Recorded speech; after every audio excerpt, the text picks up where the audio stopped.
안녕하세요. 반갑습니다. 김태호 목사입니다. 오늘부터 여러분과 함께 창세기 말씀을 나누게 되어서 기쁩니다. 이 강의의 특징은 성경의 어떤 배경 지식을 알려드리기보다는 성경 본문 자체를 일관된 내용을 따라서 설명해 드리는 그런 강의입니다.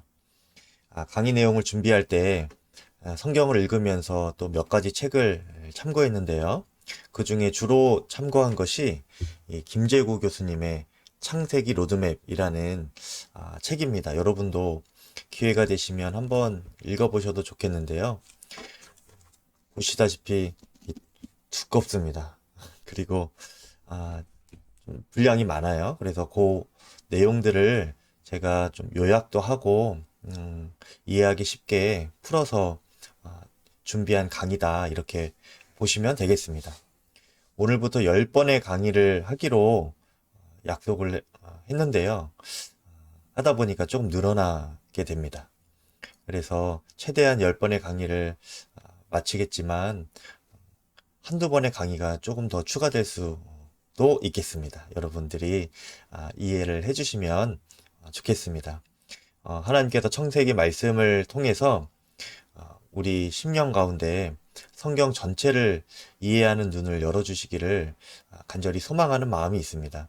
성경 한 것만 제대로 보아도 성경 전체를 보는 눈이 활짝 열리게 되어 있거든요. 그리고 또 여러분의 삶 가운데 혹여나 혼돈과 또 공허함 가운데 있는 삶이라면 이 창세기 말씀 한 절 한 절을 읽으면서 또 전체를 읽으면서 하나님께서 여러분의 삶 가운데 비춰주시는 밝은 빛이 무엇인지 또 올바른 방향이 무엇인지 깨닫게 하시는 은혜가 있기를 간절히 소망합니다. 이제 강의를 시작하도록 하겠습니다. 태초에 하나님이 천지를 창조하시니라 라고 했죠. 여기서 태초에라는 말은 모든 것의 처음이라는 말은 아닙니다. 성경은 우리에게 말씀을 시작하실 때에 하나님이 누구신지 이렇게 설명하거나 또 하나님께서 언제부터 존재하셨는지 이거에 대해서 우리에게 설명하려고 하지 않습니다. 그저 성경은 하나님께서 원래 계셨던 분이다. 그리고 그 하나님께서 태초에 천지를 창조하셨다. 이렇게 선포하고 있는 것이죠. 2절에 보면 창조 직전과 창조 당시의 모습이 나옵니다. 2절이 그런 내용인데요. 여기에 보면 땅이 있고 물이 있죠. 그런데 요 둘이 어떤 상태였는가? 섞여 있는 혼돈의 상태였습니다. 그리고 공허하다고 했는데 이 공허라는 말은 비어 있다는 뜻이죠. 그런데 더 깊은 의미는 무엇이냐면 생명이 없다, 어떤 열매가 없다 이런 뜻입니다. 이 혼돈과 공허의 원인이 되는 것이 바로 이 어둠입니다. 흑암의 권세라고도 하는데요. 이 흑암의 권세, 사단을 표현하기도 하겠죠. 이 어둠의 권세가 이 물을 지금 사로잡고 있는 거예요. 그리고 마음대로 하고 있습니다. 그래서 이 물이 흑암의 권세에 따라 이리저리 흘러가면서 땅인지 바다인지 뭐 하늘인지 분간이 안 가게 그렇게 이리저리 돌아다니면서 혼돈스러운 지금 그런 상태라는 것입니다. 그리고 그 속에는 아무런 생명이 또 열매가 있을 리가 없겠죠. 그런 상태가 바로 창조 직전의 상태였고요. 그런데 그때에 흑암의 깊은 물들 위에 성령께서 움직이고 계셨습니다. 이것이 우리에게 소망이 되는 것이죠. 이것이 창조 전의 상태이고요. 3절에 보니까 이제 하나님께서 말씀으로 창조를 시작하십니다. 빛이 생겨라 라고 하셨는데요. 이 말씀과 빛은 요한복음에 보면 예수 그리스도를 둘 다 나타냅니다. 그래서 창세기 1장에서는 벌써 1절로 3절까지 그 안에 성부 하나님과 또 성자 예수님, 또 하나님의 영이신 성령님이 모두 언급되어 있다고 말할 수가 있겠죠. 그래서 창조는 성령 하나님께서 말씀이신 예수 그리스도를 통해 세상을 만드신 역사, 그것이 창조다 라고 말할 수 있습니다. 이렇게 창조는 혼돈의 세상 가운데서 매우 질서정연하게 7일간 이루어졌는데요. 그 특징은 3일째까지는 배경을 만드시고 또 나머지 넷째 날부터 여섯째 날까지는 그 배경을 기반으로 살아가는 피조물들의 피조물을 만드신 그런 이야기입니다. 그리고 그 하이라이트가 바로 인간이 되겠죠. 그렇게 모든 만물이 하나님께서 말씀하신 대로 거기에 순종하여 창조가 완성이 되었습니다. 모든 만물, 피조된 모든 만물이 하나님의 말씀에 그대로 순종하여 창조가 끝났을 때 그 마지막 정점에서 7일째 되는 날에 하나님이 안식을 하시게 되는 것이죠. 이것이 우리가 잘 알고 있는 창조의 모습입니다. 근데 여기서는 조금 더 깊이 들어가서 창조의 상징적인 의미까지 한번 조금 더 알아보려고 합니다. 창조 전에 아까 어떤 상태라고 말씀드렸죠? 흑암의 깊은 물, 악의 세력을 의미하는 이 흑암의 깊은 물들이 이 세상의 혼돈과 공허를 일으키고 있었다고 했죠. 그런데 하나님께서 그분의 말씀으로 그 흑암의 깊은 물을 쫓아내시고 또 혼돈은 질서로, 공허는 생명으로 그렇게 만드셨습니다. 그것이 이제 창조의 상황인데요. 3절까지 보면 빛이 있으라 하셔서 흑암이 해결되었죠. 그리고 4절에서 7절까지 보면 하나님께서 모든 것을 이렇게 나누십니다. 질서정연하게 나누어 주세요. 그래서 이제 혼돈스러웠던 것이 해결되게 되겠죠. 그리고 20절에 가면 하나님께서 또 말씀으로 명하시기를 물은 생물을 번성하게 해라 이렇게 말씀하십니다. 정리를 하면 3절에서 빛이 있으라 말씀하셨을 때 흑암이 해결되었고요. 또 질서정연하게 다 나누시고 그렇게 정리하셨을 때에는 혼돈스러웠던 것, 섞여 있던 것들이 다 해결이 되었죠. 그리고 물을에게 명하여서 생물을 번성하게 하라 하였을 때에 공허함이 해결되었는데 아까 제가 이 공허가 생명이 없음 또 열매가 없음 이런 것이라고 했죠. 그런데 하나님께서 물로 하여금 명령하셔서 이 생명이 있게 만드신 것입니다. 물은 생명을 주기도 하고 죽음을 주기도 합니다. 누구의 말을 듣느냐에 따라서 달라지는 것이죠. 창조 전의 물은 흑암에 사로잡힌 물이었습니다. 그래서 생명을 없게 하는, 사람으로 말하면 불임의 상태에 이르게 하는 그런 공허의 상태를 만들었던 것이죠. 하지만 지금 20절의 물은 하나님의 말씀에 순종하는 물이 되었습니다.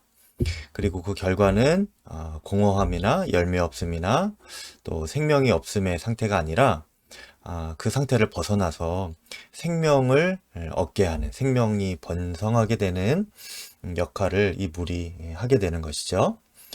결론적으로 말하면 이 혼돈과 공허를 일으켰던 흑암의 깊은 물은 예수 그리스도의 말씀의 빛으로 말미암아서 물러나게 됩니다. 그래서 그 자리에 혼돈과 공허가 떠나가고 또 새로운 질서가 잡히고 생명이 살아나는 역사가 일어나게 되는 것이죠. 만약에 우리가 사는 이 세상이 지금도 혼돈과 공허의 상태라면 그 답은 오직 예수 그리스도에게 있습니다. 말씀이시고 빛이신 예수 그리스도께서 모든 어둠을 물리치시고 혼란한 상황을 질서 있게 하시고 또 공허하여서 열매 없고 또 생명이 없는 이 모든 일들 가운데서 생명이 살아나는 회복의 역사를 일으켜 주실 것입니다. 또 여러분의 삶 가운데도 주 예수 그리스도께서 생명이 살아나는 역사, 모든 삶의 질서가 정연하게 되는 그러한 정돈된 삶의 역사가 일어나기를 간절히 축복합니다. 이렇게 6일까지의 창조가 이루어졌고요. 이 모든 것을 다 마치고 하나님은 7일째 안식하셨는데 어떻게 안식하셨는지 2장부터 한번 또 보겠습니다. 네, 이제 안식일에 대해서 우리가 좀 살펴보겠습니다. 1절에서 2장 1절에서 3절까지 보니까 안식일은 복되고 거룩한 날입니다. 창세기를 계속 보면 여러분 아시겠지만 복은 이 공허함의 반대말입니다. 복은 풍성함과 열매, 또 자손이 많을 때 복되다 이렇게 표현을 계속 하고 있는데요. 공허는 아까 열매가 없는 것, 또 생명이 없는 것이라고 그랬죠. 그리고 이 거룩은 혼돈의 반대입니다. 선과 악이 또 빛과 어둠이 섞여 있는 삶에서 분명하고 질서 있게 구분된 삶이 바로 거룩함인 것이죠. 안식일에 우리는 이것을 누릴 수 있어야 합니다. 하나님은 이 안식의 날을 우리에게로도 거룩히 지키라고 명령을 하셨죠. 그런데 대부분의 성도님들은 이 안식일 지키는 것을 주일 예배 드리는 것으로만 이해합니다. 그것이 틀렸다는 말이 아니라 그것만이 아님을 우리가 좀 알아야 될 것 같아요. 하나님께서 안식을 하실 때에는 그 전에 무엇이 있었는가 하면 모든 일을 마치시고 안식하셨다, 이런 표현이 나와요. 이것은 만물이 하나님의 말씀에 순종했다는 것을 전제하는 것입니다. 그랬을 때에 창조가 맞춰지는 것이고요. 이 만물이 순종하는 것 속에는 인간의 절대적인 순종도 포함이 되는 것이죠.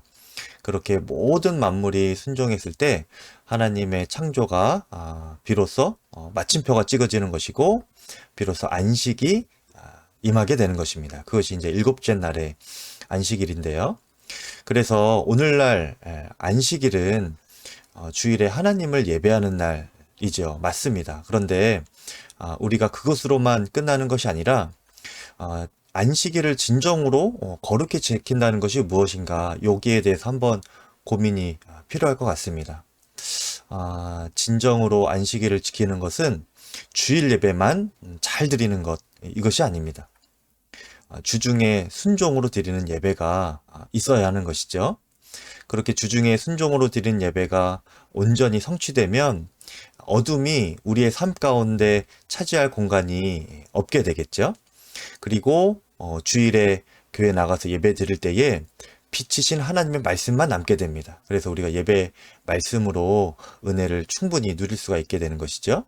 이렇게 주중에 온전한 순종의 예배와 주일에 하나님께 드리는 온전한 예배를 통하여서, 성전 예배를 통하여서 우리의 삶이 복과 거룩함으로 안식일에 충만히 채워질 것입니다. 이것이 온전한 안식일을 지키는 것이고요. 이렇게 해서 2장 3절까지 하나님께서 이루신 창조, 천지 창조의 이야기가 끝이 납니다. 그리고 이제 7절부터는, 2장 7절부터는 에덴 동산의 창조 이야기가 나오게 되는데요. 중심은 사람 이야기입니다.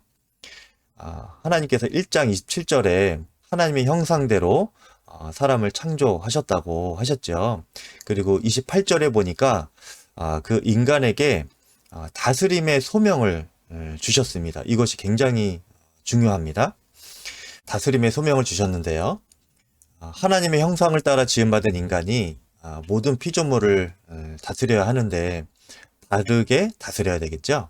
그런데 이렇게 바르게 다스리기를 위해서 반드시 필요한 것이 있었는데요. 그것이 바로 하나님의 말씀입니다.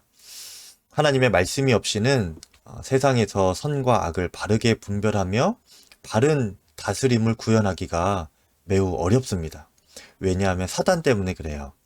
사탄이 우리 삶에 마치 물이 넘나들듯이 그렇게 흑암의 깊은 물처럼 우리 삶을 넘나들면서 선과 악을 혼합시키고 또 뒤섞이게 만들면서 분별을 흐리게 하기 때문입니다. 예레미야 5장 22절에 보니까 바닷물이 그 한계를 넘지 못하도록 하나님께서 모래를 경계로 삼으셨듯이 하나님의 백성의 삶에서 이렇게 악의 세력이 침범하지 못하게 경계로 주신 것이 바로 하나님의 말씀이다라는 것을 우리가 볼 수 있어요.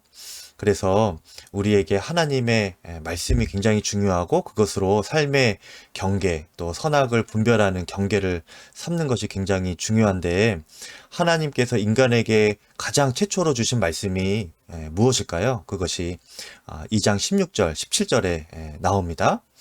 여호와 하나님이 그 사람에게 명하여 이르시되 라고 하면서 쭉 나오죠. 이것은 선악과 이야기입니다. 하나님께서 인간에게 최초로 주신 이 말씀 16절, 17절의 선악과 이야기는 단순히 사과 먹지 말라 이런 이야기가 아닙니다. 하나님께서 우리에게 흑암의 깊은 물을 그 경계선 안에 가두어 둘 수 있도록 우리에게 주신 능력이에요. 말씀의 권위이고 우리가 이 악의 세력을 물리칠 수 있도록 제어할 수 있도록 주신 능력입니다. 그래서 인간이 이 말씀 하나님께서 주신 이 말씀을 잘 지킨다면 하나님의 형상으로서 에덴 동산을 바르게 다스리고 통치할 수 있는 권위 있는 인간이 될 수 있는 거예요. 그런데 중요한 것이 이 일을 혼자 하기가 어렵습니다. 그래서 하나님께서 아담에게 돕는 자를 붙여줬는데요. 18절에 보니까 돕는 배필이라고 되어 있습니다. 이 돕는 배필의 뜻은 협력자, 조력자라는 의미입니다.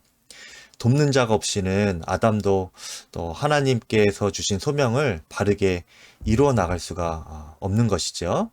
그래서 돕는 배필이란 원래 하나님께서 인간에게 부여해 주신 소명을 잘 지키고 이루어 나갈 수 있도록 서로에게 도움이 되는 존재가 되어야 합니다. 여러분 중에 이미 결혼하신 분들 서로에게 그런 돕는 배필이 되고 있는지 한번 점검해 보시면 좋겠습니다. 그리고 혹여나 결혼을 앞두신 분들 또 이 강의를 듣고 계시다면 배우자를 분별하는 기준 중에 정말로 중요한 기준이 내가 그 사람에게 그 사람이 나에게 하나님께서 부여해 주신 소명을 잘 이루어 나갈 수 있도록 돕는 자인가, 그런 조력자의 역할을 잘 감당할 수가 있겠는가, 이것을 한번 보시면 되겠습니다. 이제 인간은 이렇게 서로 짝을 함께 이루어서 하나님께서 이루어 놓으신 완벽한 창조 세계에서 하나님의 말씀을 따라 다스림의 소명을 잘 감당하기만 하면 됩니다. 그러면 모든 것이 행복한 그런 삶을 영원토록 누릴 수가 있게 되는 거예요. 그런데 우리가 다 알지요. 사람이 그렇게 하지 못합니다. 이때 다가오는 흑암의 깊은 물과 같은 그런 존재가 있었는데 바로 사탄이죠. 뱀의 형상으로 인간에게 접근을 하게 됩니다. 그리고 인간에게 죄가 시작되게 되는데 어떻게 이 죄가 시작되는지 이 강에서 한번 살펴보도록 하겠습니다.